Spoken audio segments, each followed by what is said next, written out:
Assalamualaikum, Mas. Waalaikumsalam, Ferdi. Ya, aduh maaf saya mengganggu waktunya. Oh, sama-sama. Ada yang bisa bantu?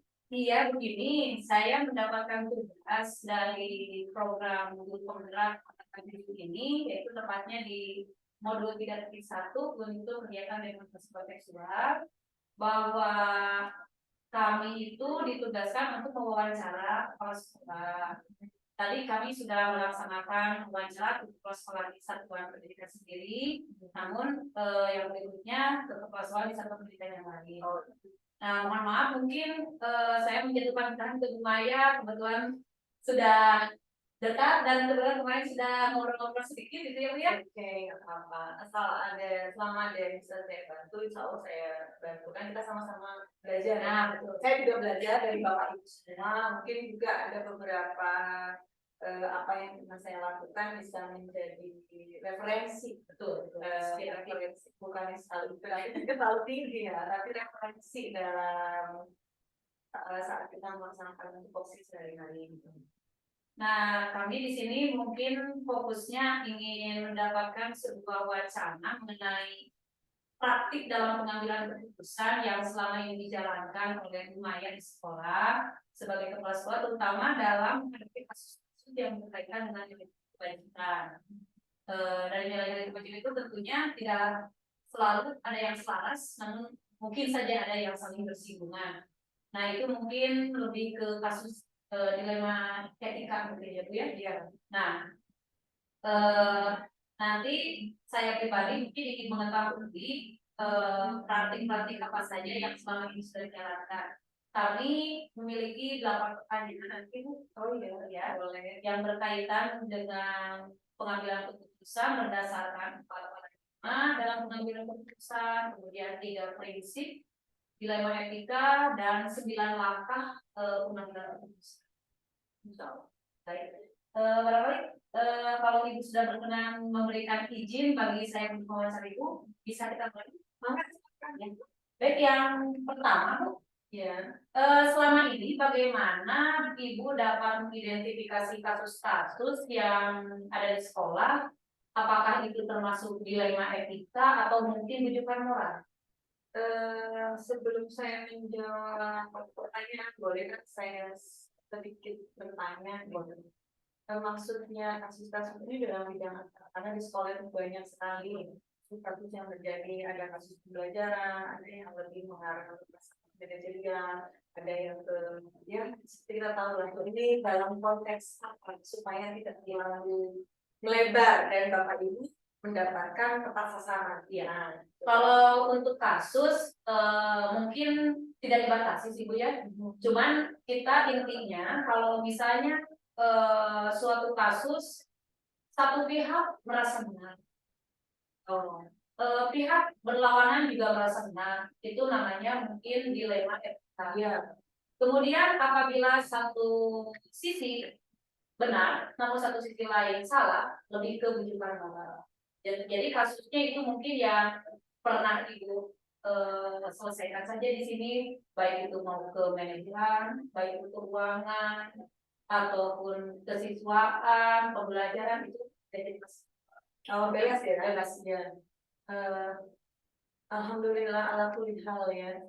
Selama saya melaksanakan tugas di sini kurang lebih 3 bulan saya bertugas dari 6 Januari itu dilantik, 10 Januari saya pindah dan sekitar 11 Januari saya mulai bertugas. Sekolah ini sangat meriah, luar biasa memberikan pembelajaran tersendiri buat saya, terutama dalam eksekusi suatu keputusan, suatu persoalan. Contohnya begini, baru 3 hari saya bertugas itu terjadi sebuah insiden ya, yang itu membentukkan keputusan yang luar biasa. Karena buat kami khususnya kepala sekolah angkatan baru itu satu ujian yang wow. Kalau yang senior mungkin ya udah paham ya, paham jalur, paham arah, monitor mana dan sebagainya. Waktu itu beberapa rekan guru menyarankan untuk lapor ke pihak desa. Ya. Nah, sementara saya berpikir seperti ini, kalau saya ke pihak desa, mohon izin, mohon maaf sebenarnya, ini itu tidak ada kaitannya dengan masalah penegakan hukum. Pihak desa beda job desk-nya. Nah, mungkin pihak desa bisa menjembatani apa yang terjadi, tapi untuk penyelesaian dan saya rasa yang tepat sekarang kalau kita menggandeng pihak desa. Nah, dari situ saya berpikir bahwasanya kita harus mengambil keputusan yang cepat, tepat, dan mungkin sedikit berbeda dengan kepala sekolah periode sebelumnya. Nah, perbedaan yang mendasar jika kepala sekolah periode sebelumnya adalah laporkan ke desa, tapi saya membuat suatu yang berbeda tadi. Saya memilih untuk satu, saya lapor ke Pak Babin ya, karena sebelumnya juga ada kunjungan dari Babin Kamtibmas di sekolah. Saya melapor instruksi dari Pak Babin, Bu, ini saya teruskan ke rekan-rekan yang ada di Polsek, saya menuju sekolah Ibu, kemudian TKP tolong diamankan. Oh siap Pak Babin, TKP sudah saya amankan, artinya guru-guru tidak boleh masuk ke TKP, biarkan itu bersih, jangan ada yang megang, jangan ada yang memberesin, tutup saja pintunya. Semua anak-anak masuk, siswa tolong masuk ke kelas masing-masing, pembelajaran terus berlangsung, karena kalau masalah ini sampai diketahui orang, itu juga akan membawa dampak yang kurang bagus ke sekolah. Nah, dari situ setelah sambil menunggu Pak Babin datang, kemudian meminta untuk laporan ke Polsek. Beberapa rekan guru, mohon maaf ya, bukan tidak bermaksud untuk mendiskreditkan, karena pengalaman dari kasus yang sebelumnya tidak ada sama sekali dari penegak hukum yang datang. Rekan guru menyarankan ke saya, coba ke desa aja loh. Kenapa desa?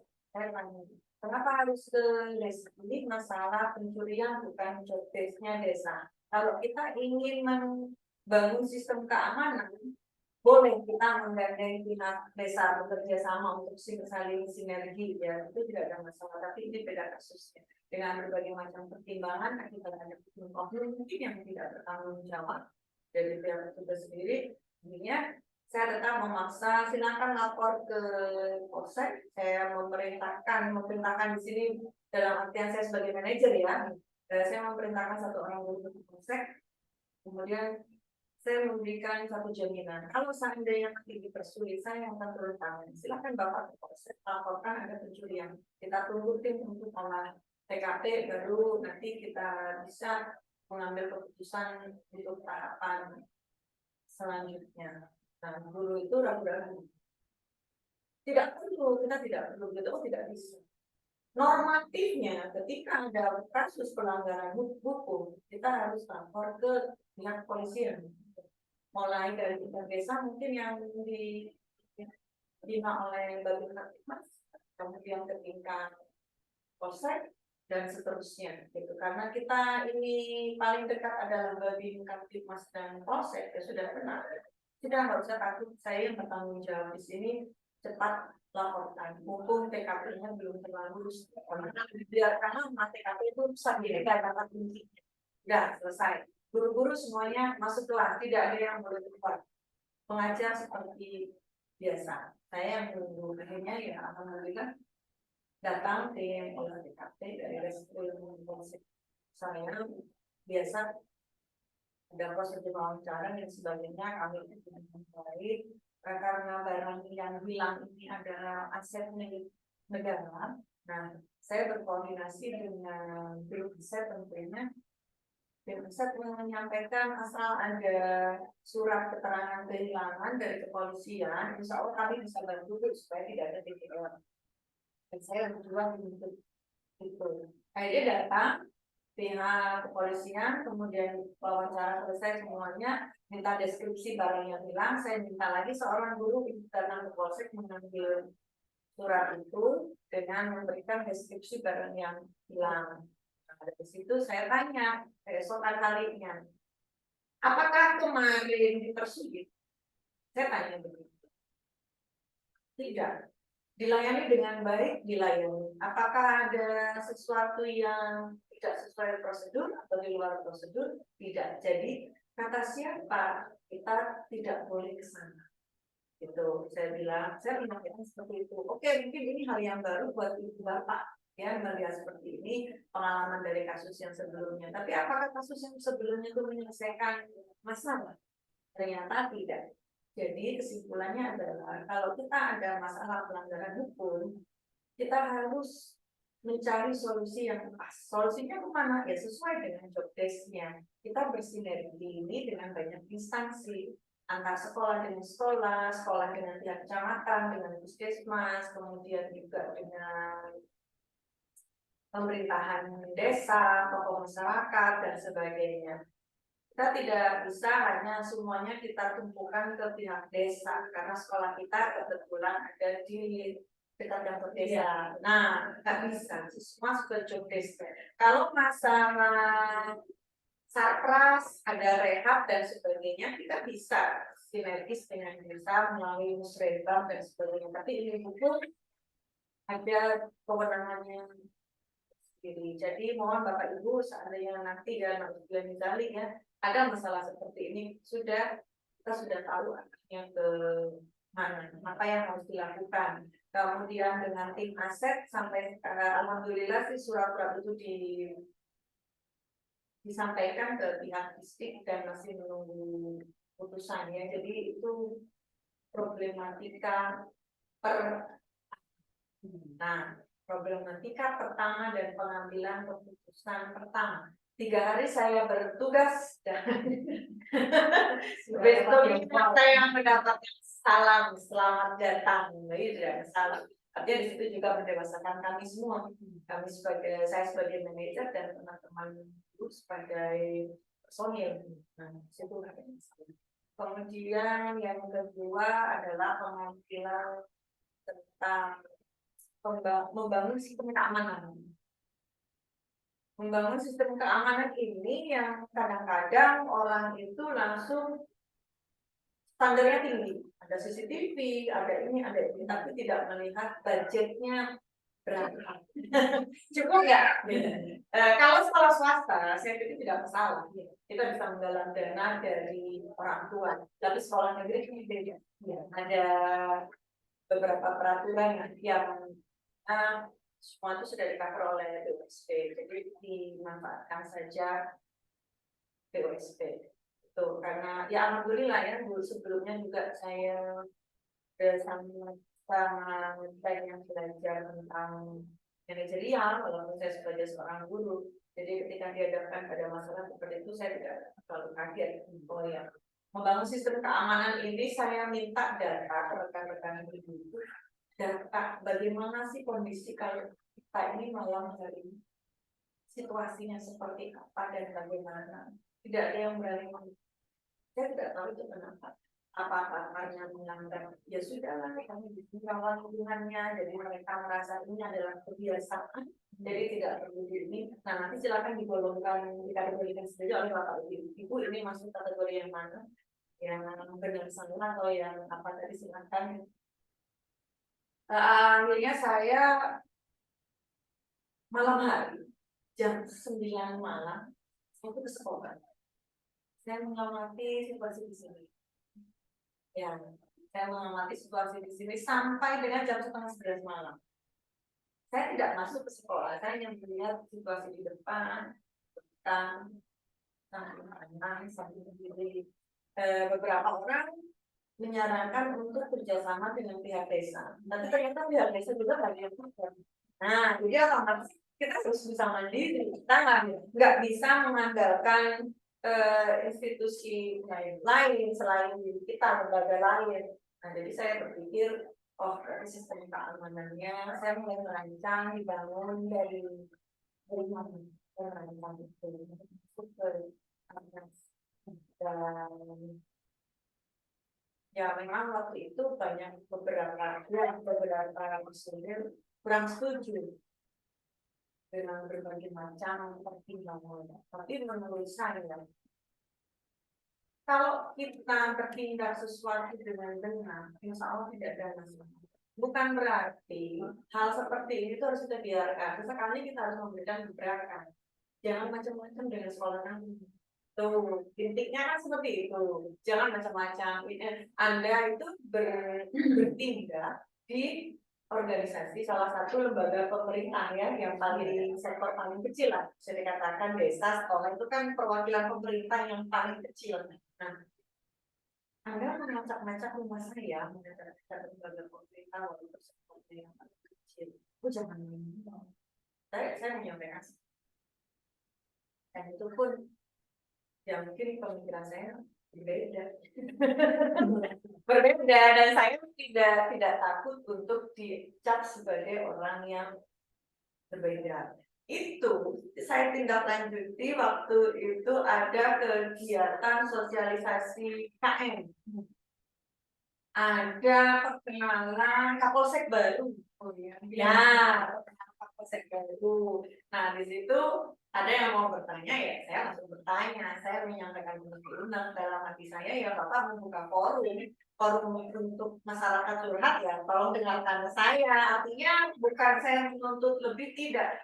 Minimal sebagai seseorang yang diberikan tugas kewenangan tentang keamanan dan ketertiban masyarakat di wilayah itu, minimal harus tahu apa yang terjadi di sini, harus punya data. Bukan berarti saya tidak percaya dengan kinerja mereka, tidak, tapi kan beda kalau kita sendiri yang menyampaikan dengan informasi dari luar. Nah, saya satu-satunya kepala sekolah di ruang tersebut yang berani bertanya, mohon tindak lanjut kasus pencurian di sekolah.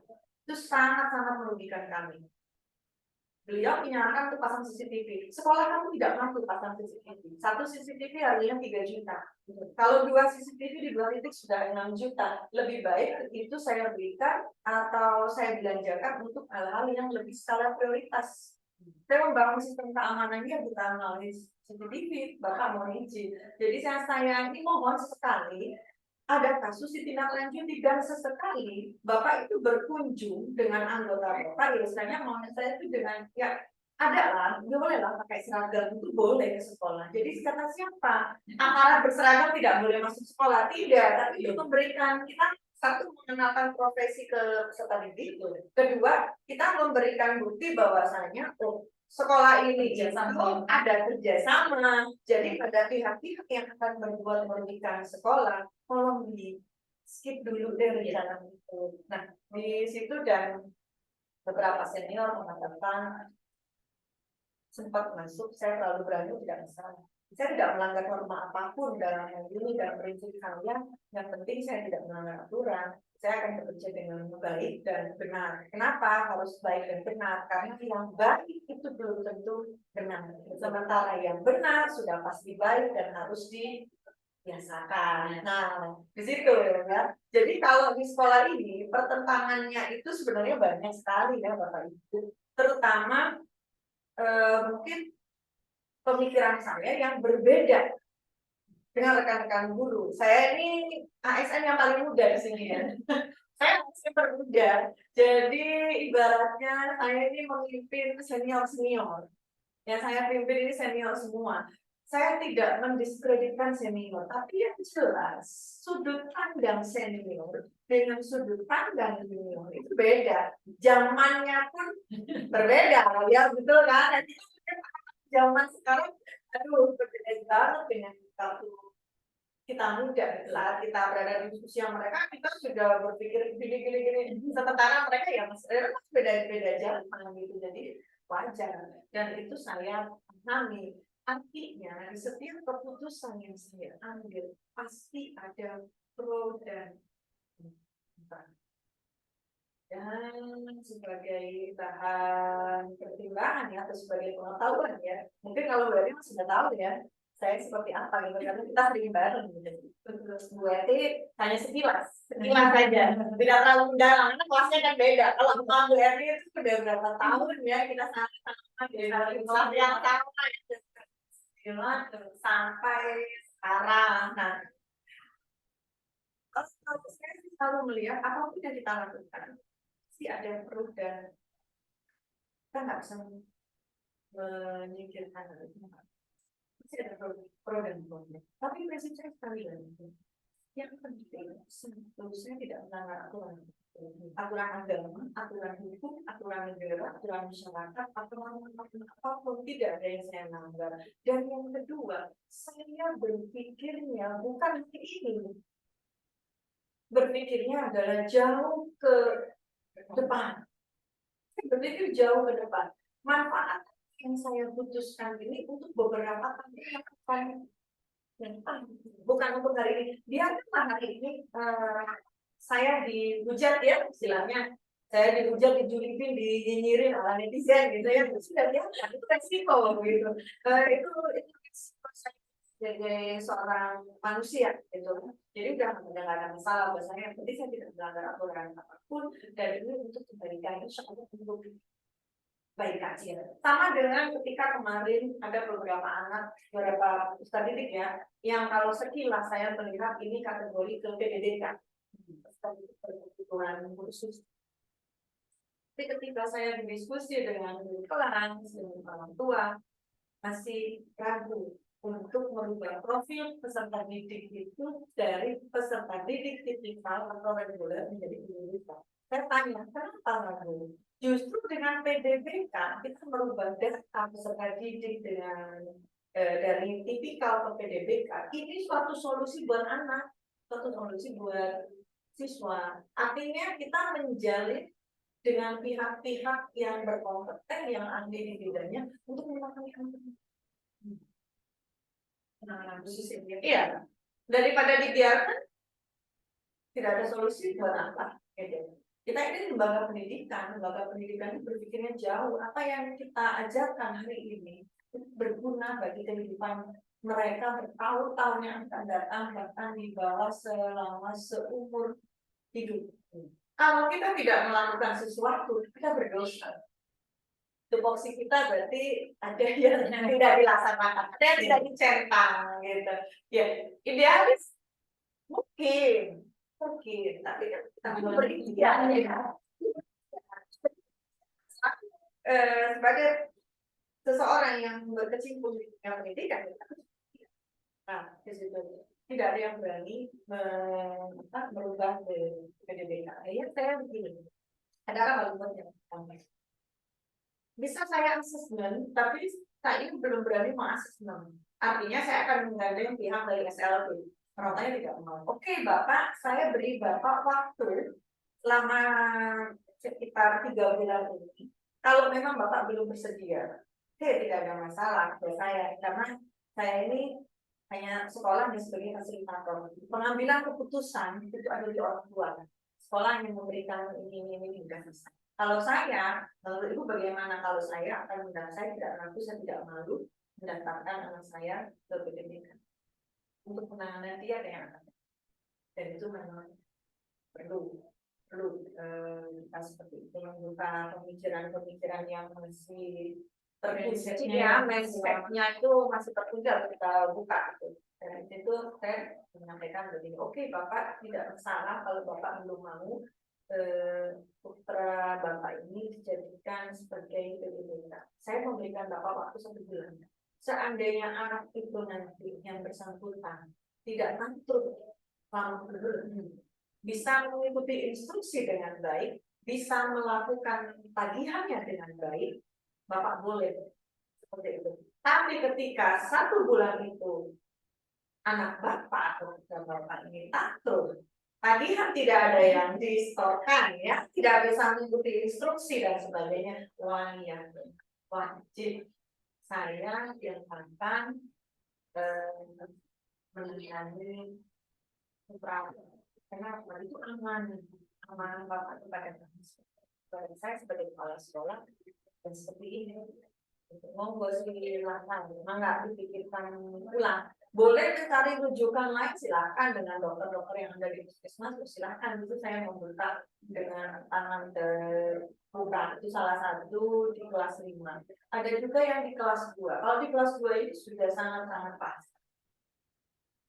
Ibu, anak saya mau dijadikan anak normal boleh, mau dijadikan anak kebutuhan khusus boleh, karena memang saya menyadari anak saya berbeda. Ya, anak saya berbeda. Oh mau asalkan kata ibu itu untuk kemajuan untuk kebaikan Islam.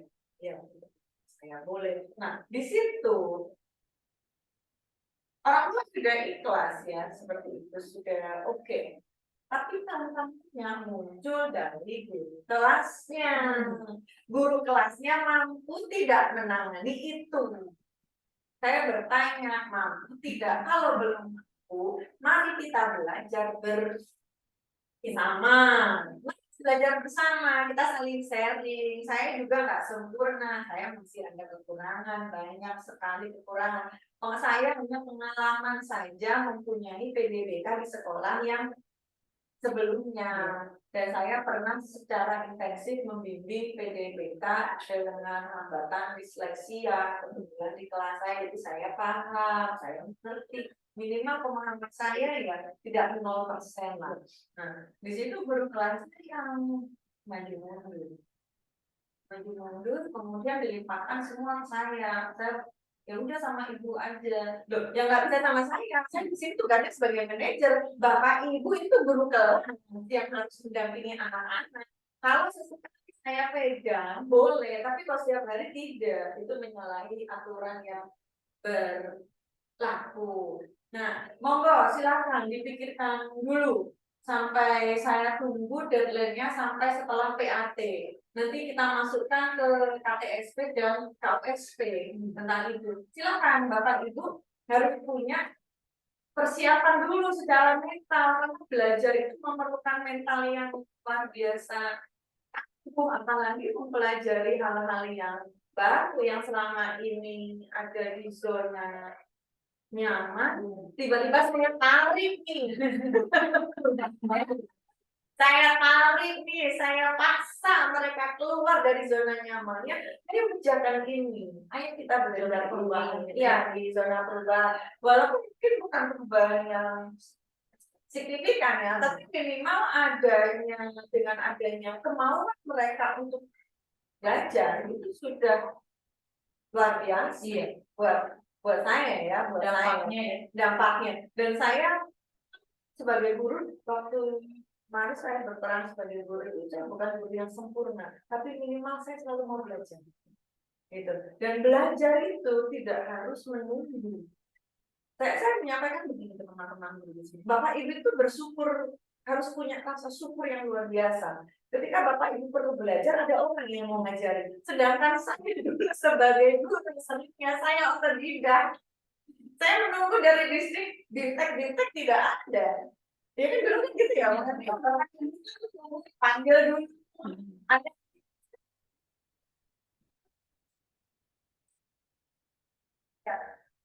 itu tidak aja.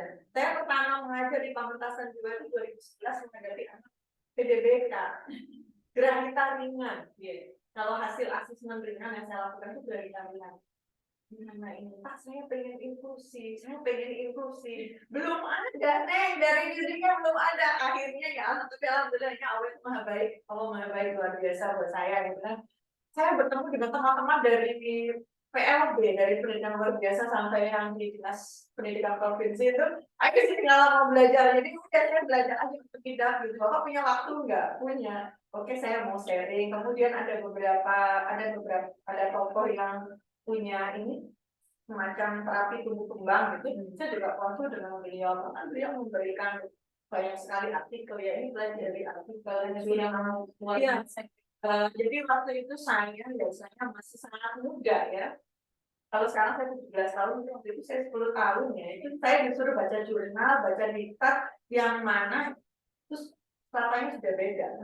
Ya, katanya kan beda. Kalau kita sebagai guru zaman dulu, baca itu kan kelas berat ya, udah tidak. Saya baca itu supaya apa? Ya. Dan alhamdulillah kepala sekolah sangat mendukung fasilitasi. Kalau memang ibu sanggup, silahkan. Perkara dana ada bos, asal ada hitam di atas putih, ada proposal semuanya jelas. Oke Pak, saya sanggup menerima. Nah, setelah itu saya naik kelas 3 tahun kemudian saya mengalami lagi yang disleksia tadi.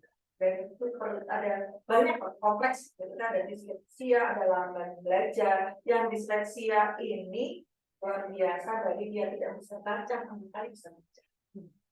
Nah, kemudian yang lamban belajar ini ya, dari dia berada di urutan 31, nilai akhir rapor itu naik ke urutan 11. Itu saya yang Orang yang luar biasa. wah, hebat sekali. Yang orang tuanya itu ibu, saya harus membayar berapa? Dengan les yang diberikan itu tidak bayar. Bayar saya dengan memfasilitasi anak bapak ibu. Iya. Bayar saya dengan itu saja sih tidak perlu dibayar. Karena berapapun rupiah yang dikeluarkan bapak ibu tidak akan bisa menggantikan keberhasilan seperti ini. Hikmah seperti ini nggak akan. Nah, pengalaman-pengalaman saya bawa ke sini. Di sini rata-rata di zona nyaman. Senior. Tuh, paradigma senior itu bukan ya Pak ya, tapi memang realita ya. Dari BKN sendiri pun menyampaikan bahwasanya ASN itu semakin senior semakin menurun kualitasnya. Saya tidak tahu apa maksud BKN seperti itu. Nah, tapi kalau kita yang mungkin maybe yes, maybe no, itu tergantung seniornya siapa dulu. Iya. Nah, di situ saya tarik, saya berusaha menarik. Dan selama 3 bulan ini yang responsif dengan perubahan sementara hanya ada 2 bulan. Responsif dengan perubahan. Jadi ketika ibu saya itu punya laptop ya, tapi saya nggak bisa operasikan, saya belum ada. Bawa laptopnya di sini belajar. Anak-anak bagaimana? Kasih anak-anak tugas kita belajar. Oh boleh, boleh. Silakan, saya kasih izin. Nah, belajar. Kemudian saya pengen belajar nomor print, oke boleh kita belajar. Yang hanya 2 orang yang masuk, kalau yang lainnya masih berada di zona nyaman. Makanya saya wajar, urusan saya mungkin banyak sekali yang bertentangan dengan beliau yang saya anak muda yang sebenarnya saya jauh berbeda. Mungkin kalau terbang saya bisa terbang melesat dengan tinggi gitu ya, melesat dengan tinggi sekali gitu kan. Tapi dia saya nggak bisa terbang sendiri. Kalau saya dulu sebagai guru saya bisa terbang sendiri, tapi sekarang nggak bisa dong. Saya punya anak 2, saya terbang, terbang itu harus sambil menggandeng mereka. Iya, nah, intinya saya bisa berlari, tapi ketika ada personil saya yang masih jalan di tempat, ya saya harus menyesuaikan dengan jalur tempat mereka. Jadi kalau misalkan orang berpikir, aduh Bu Maya belum bikin gerakan, oh saya tidak berpikir seperti itu. Bisa instan ya, nggak bisa. Seperti yang saya baca sekilas ya tentang modul itu, materi yang diserahkan oleh Bu Betty, ya seperti itu. Dalam setiap keputusan kita itu pasti ada pro dan kontra, entah yang berlawanan benar atau salah. Dan saya pun siap.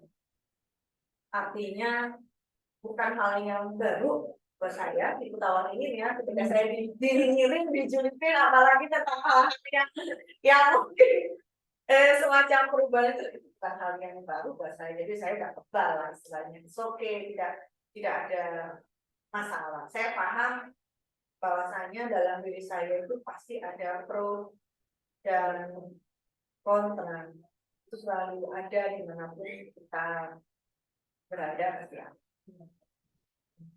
Dan itu mungkin dari beberapa kasus tadi intinya terutama ada 3 kasus mungkin ya. Ya, ada 3 kasus. Iya, 3 kasus yang malah kasus yang ketiga itu bahkan melebar di akan pernah di beberapa sekolah yang pernah dulu waktu dulu bertugas. Nah berikutnya selama ini bagaimana ibu menjalankan pengambilan keputusan terutama untuk kasus-kasus di mana ada 2 kepentingan yang sama-sama benar. Atau mungkin sama-sama mengandung nilai-nilai kebaikan. Biasanya betul. Ketika saya mengalami suatu persoalan, satu dilema ada di persimpangan jalan, saya itu cenderung untuk narik nafas. Saya berhenti dulu sejenak. Saya menarik nafas dulu. Saya akan membuat list. Kalau saya ke kanan, saya ke kanan nih, sama-sama benar, atau sama-sama memanggil mereka kebijakan, saya ke kanan. Dampaknya, saya buat list dulu. Saya buat list. Kalau saya ke kiri, dampaknya apa?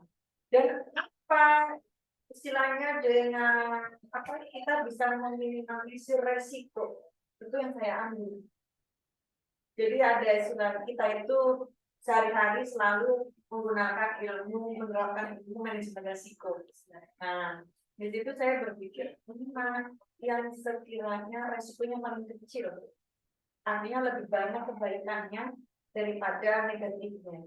Kalau pertentangan tidak masalah, seiring dengan berjalannya waktu, insya Allah semua orang akan menerima dan akan merasakan manfaat keputusan yang saya ambil. Biasanya seperti itu. Saya menarik nafas dulu, berhenti sejenak, membaris kemungkinan-kemungkinannya apa yang bisa saya pelajari dengan detail, bahkan regulasi-regulasinya pun saya pelajari, mau tidak mau, suka tidak suka, kita harus paham regulasi. Birokrasinya pun saya pelajari, semuanya saya pelajari, baru saya memutuskan saya akan mengambil A atau B.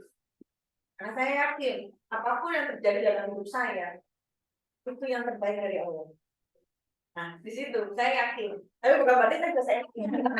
Terus sudah itu ya tadi ya, pilih dan pilah itu sudah besar jadi itu.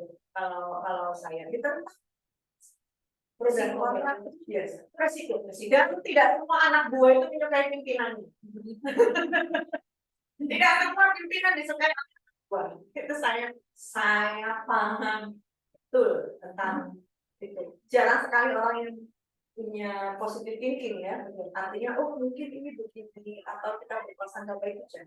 Jadi saya kira saya bos.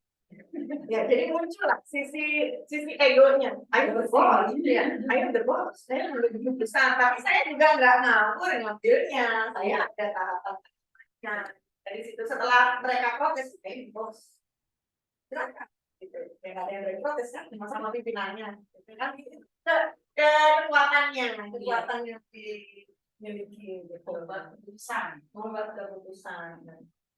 Baik, untuk berikutnya pertanyaan ketiga, langkah-langkah atau prosedur seperti apa yang biasa dilakukan selama ini? Sebetulnya ini tadi juga sudah dirinci ya.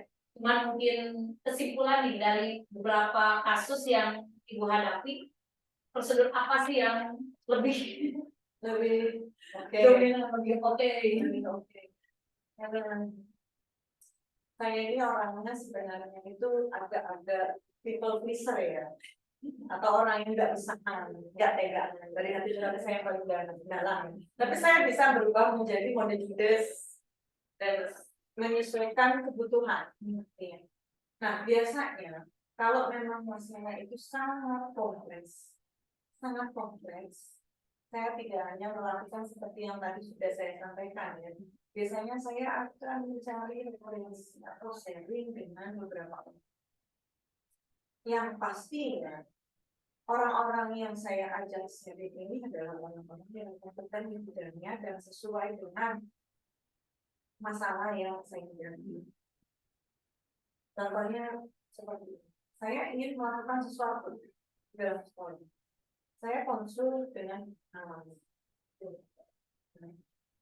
bukan bagian dari regulasi atau normatif atau birokrasi yang saya sharing. Kemudian saya sharing dengan pihak lain selain pengawas. Saya mungkin sharing dengan beberapa masyarakat ya, seperti orang tua yang di sini. Saya tanya ngobrol aja. Pada dulu sama diri saya nggak pernah menyebut orang tua yang begitu. Karena hal seperti itu ya. Kemudian saya juga pernah mendatangi kantor sekolah, kepala desa terkait keamanan. Intinya saya mencari orang yang benar-benar bisa memberikan referensi yang pas dan pertimbangan. Karena kebanyakan itu gini, orang itu kalau kita punya masalah itu senang. Dan mereka itu alhamdulillah cuma gitu. Kan belum tentu ya. Di situ saya akan mencari banyak sekali yang saya kumpulkan. Saya mengambil keputusan by data. Jadi baik secara wawancara, saya baca artikel juga, saya baca kasus-kasus yang sejenis, saya sharing dengan senior juga, senior kepala sekolah. Kalau di sekolah ini kan banyak ya, ada pengawas, senior kepala sekolah, kemudian ada pendidikan, tenaga kependidikan. Kalau masalah jalan jelas saya sharing dengan siapa itu jelas. Artinya saya tidak men-share masalah yang dialami oleh sekolah ini dengan orang-orang yang tidak ada di bidang itu. Dan saya sangat-sangat introvert kalau misalnya itu. Nah, kenapa? Karena tidak semua orang itu merasakan simpati. Ada yang betul-betul paham. Yang betul-betul paham itu jarang bisa dihitung dengan itu prinsip. Ya, saya juga tidak suka mengumbar kekurangan. Misalnya beberapa orang curhat bukan di tempatnya. Nah, itu saya enggak suka. Saya introvert sekali kalau misalnya seperti itu. Jadi itu saya mungkin kadang-kadang saya juga perlu memantapkan hati yang luar biasa. Contohnya ya kasus yang paling saya alami. Ini boleh nggak boleh dibuka? Boleh ya? Boleh nggak? Ketika saya tugaskan di sini, itu program kontranya banyak. Pertama yang kontra. Yang kontra itu banyak. Sampai ada semacam ya kecil lah. Itu berasa kecil dan itu saya tangan. Ya, oke, nggak apa-apa. Tapi kemudian saya menimbang lagi, saya berusaha bersusun, saya cari kalau misalkan ada persoalan seperti ini, apa yang harus saya lakukan, kumaha, bagaimana, saya baca-baca tentang manajemen, termasuk juga manajemen konflik. Saya pelajari semua dengan bahkan saya itu sampai istilahnya mengurung diri ya di perpus putih itu selama berapa jam, 3 hari berturut-turut itu saya di sana, saya nongkrong di sana mencari bahan bukan untuk apa-apa sebagai bekal saya gitu. Karena saya ibaratnya saya kemudian paham bahwa itu berdiri. Nah disitulah saya tuh sangat-sangat berhati-hati dalam memutuskan sesuatu. Kalau saya mengambil keputusan sesuatu, sudah mengambil keputusan A, B, C atau D, orang-orang yang memberi saya pasti sudah menyampaikan begini, dia sudah mengalami itu baru sudah dipertimbangkan semua dia. Jadi insya Allah tidak perlu diragukan lagi. Dan itu boleh di cross check dengan teman-teman saat saya sebagai guru. Karena hampir semua keputusan di sana pengambilan keputusan saya eksekusi. Hampir semuanya saya yang mengeksekusi itu. Dan mereka pun mengatakan begini, Neng kalau Neng sudah memutuskan A, Ece, Teten, gitu kan, maka jangan berarti memang sudah menguji istilahnya keputusan itu insya Allah yang terbaik buat kita semua dengan mempertimbangkan semuanya. Ya, istilahnya kan begitu, mempertimbangkan dari sudut pandang semuanya. Ya, berarti kita jalankan itu. Nah, kalau di sini keputusan sudah saya ambil, tapi konsistensinya belum ada. Rasa tanggung jawab itu yang belum terpupuk, mungkin masih masa adaptasi karena saya baru, beliau juga baru. Barunya dapat yang udah lagi ya. Nah, jadi itu pasti ada. Jadi is okay buat saya. Yang penting proses tahapan-tahapannya seperti itu. Nah, baik, pertanyaan tepat berikutnya. Hal-hal apa saja yang selama ini Bu Maya anggap efektif ketika Bu Maya mengambil satu keputusan? Efektif dalam hal apa? Dalam bidang apa? Dalam pengambilan keputusan pada kasus-kasus kita, terutama yang dilema.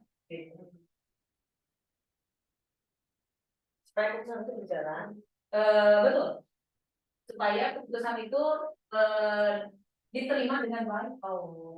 Biasanya saya akan mengadakan rapat, kemudian menyampaikan persoalan yang ada. Saya walaupun semua personil sekolah itu tahu, tapi harus kita ulas lagi kan. Penyebabnya apa? Kita bongkar kasus itu sampai tuntas. Semua orang boleh bersuara, semua orang boleh berpendapat, tapi tetap kan keputusan itu saya ngambil, betul. Nah, pendapat mereka ini sudah saya perkirakan. Jadi saya hanya menunggu. Bukan berarti saya ngetes ya, tapi mohon maaf saya tidak mau ngetes. Artinya saya sudah punya bahan tadi, saya sudah melakukan itu. Oke, silakan. Dan solusi yang lebih baik, saya tawarkan dulu. Mungkin pemikiran saya, bukan mungkin, pemikiran saya pasti berbeda dengan pemikiran orang lain. Saya tawarkan, ada yang berani memutuskan. Oke, kalau tidak ada berani, ini saya punya keputusan ini, saya memutuskan ini. Saya sosialisasikan dampak negatif dan positifnya dari keputusan itu. Contohnya kemarin saya merombak tatanan ya. tatanan dari saya tenaga kependidikan, tatanan anggaran, semuanya saya rubah. Ya, beliau beranggapan saya terlalu berbisnis begitu. Saya merubah semuanya. Oke, saya sosialisasikan ini maksud saya begini itu karena kita harus menjawab pertanyaan ini. Kita harus memecahkan ini, mencari solusi ini dengan meminimalisir resiko ini. Nah, di situ saya terus setiap ada waktu saya terus mensosialisasikan dan saya berusaha untuk konsisten dan konsisten dengan apa yang saya ambil supaya saya bisa mengajak mereka tetap di garis di rel yang sama dengan saya, di rel yang sama ini harus dikerjakan. Pro dan kontranya mungkin 3 hari paling lama. Ya, 3 hari. Setelah itu hari keempat mereka mulai menyadari. Mungkin mereka juga berpikir ya. Istilahnya saya itu di let them think, biarkan mereka berpikir. Mereka berpikir, iya ya, betul ya. Akhirnya mereka mengambil kesimpulan betul yang dikatakan. Iya Bu, dan memang belum mudah bagi kita menerima sesuatu itu belum mudah. Saya memberikan waktu ke Bapak Ibu untuk menerima keputusan saya. Kemudian kalau sudah menerima, kan insya Allah akan melaksanakan dengan penuh rasa tanggung jawab. Gitu. Jadi memaksa ada, tapi lebih ke humanis. Saya bukan diktator, saya bisa otoriter. Kalau seandainya yang saya pimpin ini bukan senior, saya bisa doktrin, saya bisa otoriter, yang berbohong gitu. Tapi karena yang saya pimpin ini senior, dan saya sudah mempelajari semua latar belakang personil di sini, hampir semua saya pelajari bagaimana kondisinya, karakteristiknya sudah saya selami. Jadi saya menghargai Bapak Ibu senior saya menghargai Bapak Ibu. Jadi yuk kita bareng-bareng kerjasama, kolaborasi. Saya tidak memaksakan walaupun saya bosan bisa maksa, tapi saya enggak. Kecuali yang saya pimpin itu levelnya guru ya sama dengan saya bisa. Usianya berbeda, latar belakang usia itu jauh berbeda dengan saya. Jauh sekali. Ada yang sukses dengan orang tua saya itu ada. Jadi orang harus main cantik di sini loh.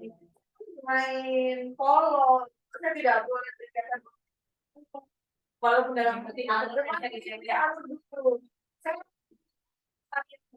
dan pelan-pelan saya tidak sadar mereka akan saya bawa ke kalian sekalian. Nah, di situ intinya. Jadi sosialisasi dan biar memberi waktu untuk menerima. Kalau salah, kalau belum benar, kalau kita tidak memberikan waktu, pihak lain menerima keputusan kita, itu sesuatu yang belum benar. Bagaimana kita bisa bekerja sama, kita bisa berkolaborasi, jadi start yang dalam kita. Ya kan nggak mungkin, jadi udah beri waktu 3 hari. Biasanya beliau itu 3 hari. Setelah 3 hari ada pencerahan. Ada pencerahan. Yang PKS ya betul ya. Mereka yang mutan. Ya, kan orang beda dan mereka tapi saya dengarkan. Saya siap beri welcome ya. Dan saya biasanya jadwalkan dalam 1 minggu itu saya ada jadwal untuk mendengar. Itu saya lakukan dari dulu, dari sejak zaman jadi guru. Saya harus mendengar apa yang orang tua siswa mau, apa yang siswa mau, apa yang guru-guru mau.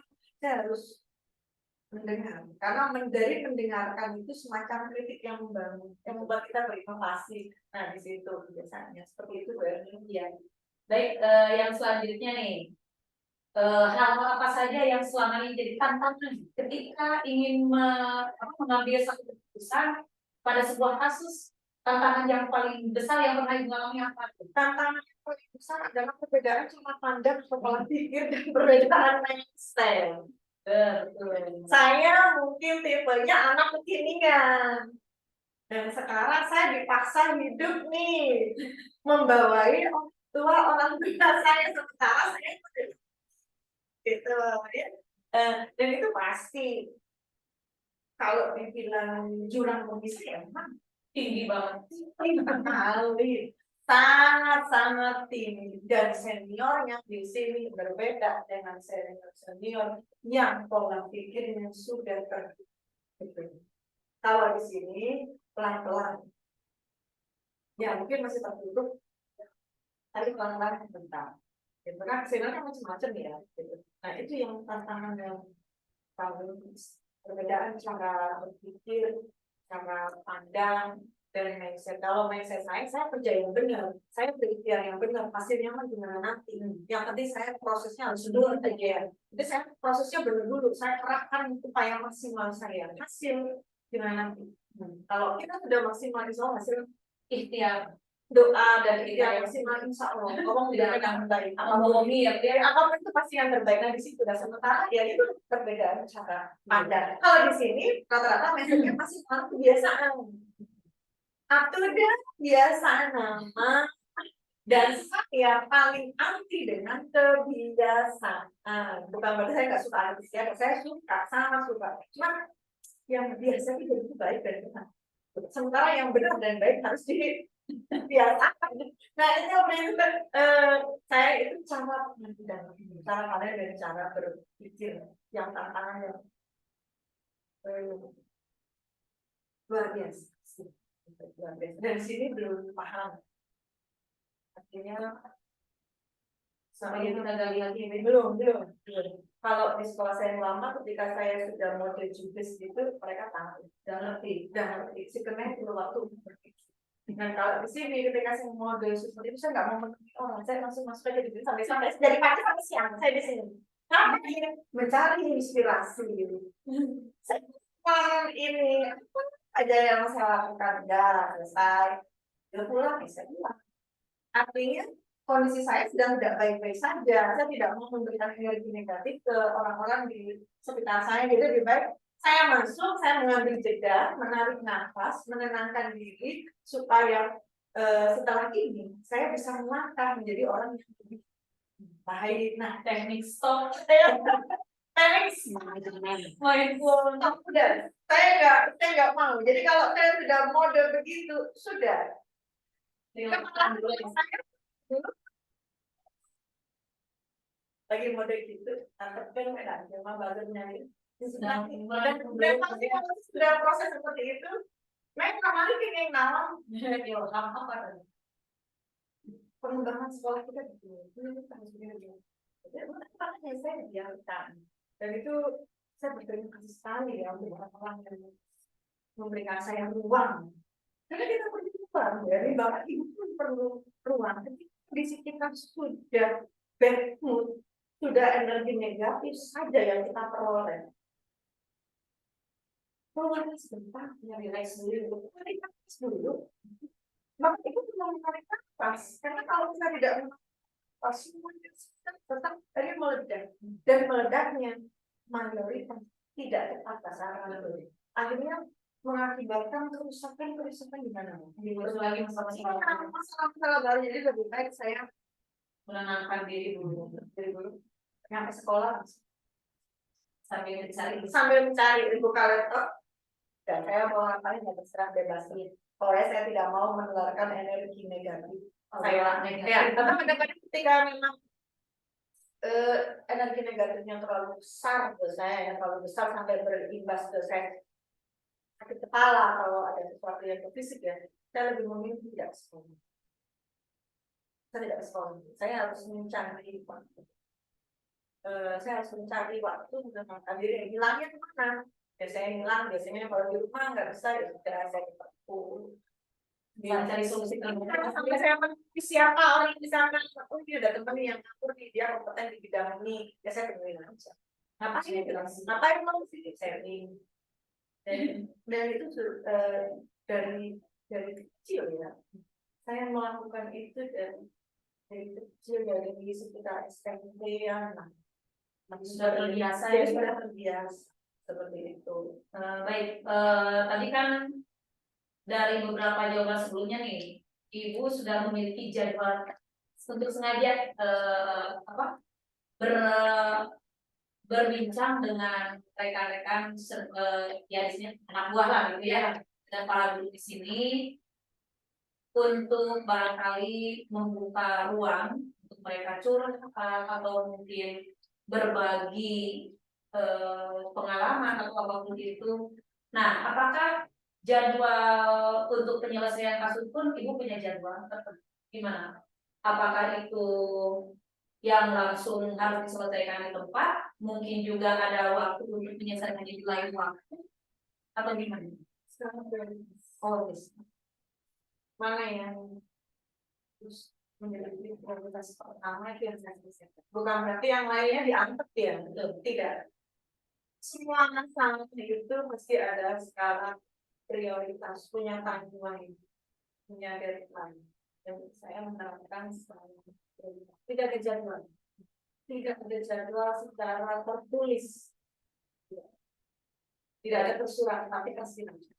Dan biasanya, misalkan kalau saya lagi mau sedang jadwal mendengarkan, saya menggali informasi dari teman-teman dari semua unsur yang ada di sekolah. Kalau memang ada suatu kasus yang harus diselesaikan saat itu juga, ya berarti prioritasnya. Biasanya begitu teknik coaching gitu ya. Sebenarnya saya menggunakan, saya selalu always skala prioritas. Dalam hidup kita pasti banyak dilema, dan dalam hidup kita tuntut skala prioritas. Kalau kasus penyelesaiannya. Oke, di sini ada 2 pertanyaan lagi yang terakhir. Adakah seseorang atau mungkin faktor-faktor yang selama ini bisa mempermudah atau membantu Ibu sendiri ketika mengambil satu keputusan saat menghadapi suatu kasus yang dilema tadi? Banyak ya. Banyak. Masya Allah, luar biasa. Allah itu iya begini, saya itu kawan ya di sini. Saya tidak punya keluarga. Keluarga ini kan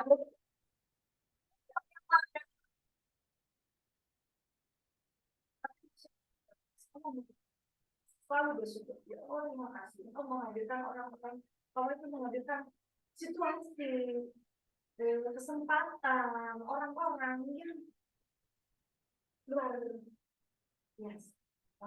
Kalau disebutkan satu-satu banyak ya, berarti nggak bisa disebutkan satu-satu, karena untuk saya berada di titik ini bisa mengambilkan seperti itu, banyak pihak-pihak yang sudah dari semua unsur ada, pengawas ada, masyarakat ada, teman itu ada, kemudian tenaga kependidikan ada, konselor ada, psikolog ada, dokter ada, jadi semuanya itu ada. Dan alhamdulillah saya luar biasa merasa terbantu sekali. Dan kalau ini banyak lah, contohnya misalkan apa ya, sering mau berbagi terus ada teman saya. Dan biasanya beliau ini memberikan saya ini manajemen. Nah, belajar manajemen ini, belajar manajemen ini, belajar manajemen ini perlu, ini perlu. Jadi saya secara nggak langsung saya itu seperti punya mentor sebenarnya. Misalnya mau hadapi tadi ya, apa ini? Saya diberikan suatu buku manajemen konflik. Nih, baca. Terus diskusi. Paling itu.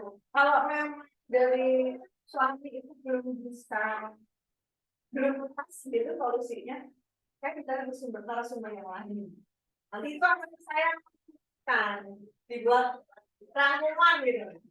Nah, ini menurut pendapat kuncinya ada banyak. Dan biasanya daftar checklist itu saya tempel di atas meja kerja saya di rumah. Jadi saya punya meja kerja, kemudian saya tempel styrofoam. Styrofoam itu schedule. List to do saya apa, termasuk kalau ada kasus, siapa yang sudah saya temui, saya daftar checklist. Besar dengan tanggalnya. Nanti saya meramu. Dan kalau memang ada sesuatu yang saya tulis, biasanya di lembaran seperti ini, benarnya ya. Tulisan saya kan saya tempel di sini, saya pakai klik gitu deh, yang paku gitu. Saya lihat deadline-nya. Sekali prioritas tadi, mana yang sudah tulis, mana yang belum. 2 hari lagi. Berarti Amin 2, saya harus sudah membaca nama persiapan. Nah, begitu saya terstruktur sekali ya, mungkin kayak robot ya bagi orang-orang Luar biasa. yang ada seperti itu kayaknya tidak bisa kalau ngacak saya artinya nggak ada apa. Nah, Biar terangkan dia sebenarnya sih gitu, ini kan banyak orang, banyak sumber yang mendukung itu banyak. Allah itu luar biasa memberikan ke saya itu sesuatu yang masya Allah luar biasa. bukan hanya dari orang tapi situasi Itu pun ya. pun sama Allah itu banyak. Saya nggak bisa nyebutin satu persatu. Saking banyaknya, saking banyaknya orang yang berpengaruh itu banyak saya nggak bisa nyebutin. Makanya kalau kalian yang nyebutin ya nanti kiranya misalnya harus sebutin, nah itu udah banyak lah. Apa berikan itu luar biasa. Baik, untuk penutup wawancara kita nih Bu ya. Dari semua yang telah tadi disampaikan yang sungguh luar biasa, bahkan itu bisa menjadi referensi untuk saya pribadi ke depannya, baik sebagai pemimpin di kelas maupun mungkin suatu saat nanti pemimpin di suatu komunitas.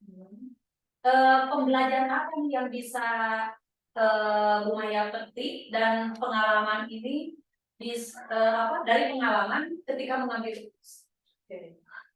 Saya bukan sok-sokan ya, tapi dirangkum dari berbagai sumber. Ini dirangkum dari berbagai sumber. Satu, tetaplah positif, berhusnuzon, berprasangka baik. Apapun yang terjadi, kita wajib berusaha untuk tetap berprasangka baik. Prasangka baik itu pengaruhnya luar biasa. Terus yang kedua, stop menjudgment sesuatu. Sudah berhenti kita memberikan judgment, stempel, label terhadap sesuatu sudah, karena itu tindakannya tidak baik dan itu bisa merusak. Yang ketiga, pandanglah sesuatu dari berbagai sisi. Contohnya ini ya. Nah, ini kalau kita hanya melihat dari sisi yang depan, kita hanya tahu mereknya, betul, ya. Oh, tahu mereknya. Kalau kita melihat penampilan, kita akan mendeskripsikan bentuknya ini.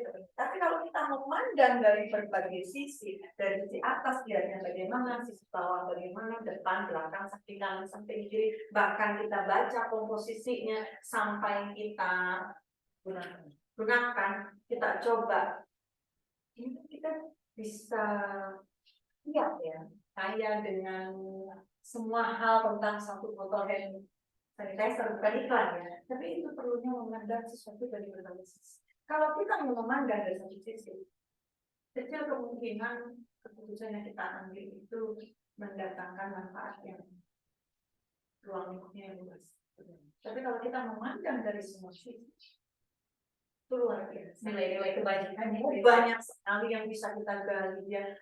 Ini dari bahkan yang tidak kita sangka itu pun akan bermunculan. Jadi betul. Tadi saking banyaknya dan yang terakhir berani mengeksekusi. Banyak orang dari satu tadi ya, terakhir mereka belum berani mengeksekusi. Eksekusi itu penting. Apapun persoalan dalam hidup kita, eksekusi itu penting. Oke, kita sudah saya sampaikan tadi apa? Tapi kita tidak berani mengeksekusi. Jangan harap semua juga pasti punya resiko juga yang mau ambil A atau B itu sangat resiko kelemahan dan kontrol itu berani mengeksekusi. Contohnya saya sebagai guru sebagai bendahara. Kepala sekolah saya itu ragu-ragu mengeksekusi anggaran. Saya yang berani. Saya tanya, saya belajar dulu regulasinya. Saya nggak ngeblend ini, belajar semua udah selesai. Oke, dengan UPS. Bu, gimana? Deadline-nya 2 hari lagi. Eksekusi udah deal semua. Nanti saya akan menjawab. Tapi saya nggak kosong. Harus sudah dikaji. Sudah semuanya. Dan alhamdulillah tetap selamat. Selamat dengan 1 tahun itu. Tidak ada kendala sama sekali, Bu. Selamat, Bu. Alhamdulillah. Jadi setelah dari situ kepala sekolahnya percakapannya begini. Nek, syaratnya ini. Silakan. Tinggal dikembangkan. Dan itu berani mengeksekusi. Banyak teman-teman kita yang sudah mengkaji tapi belum berani eksekusi. Hanya jalan di tempat, diam di tempat, berubah tidak, kemunduran tidak, ya sudah gitu aja. Di situ ada lubang.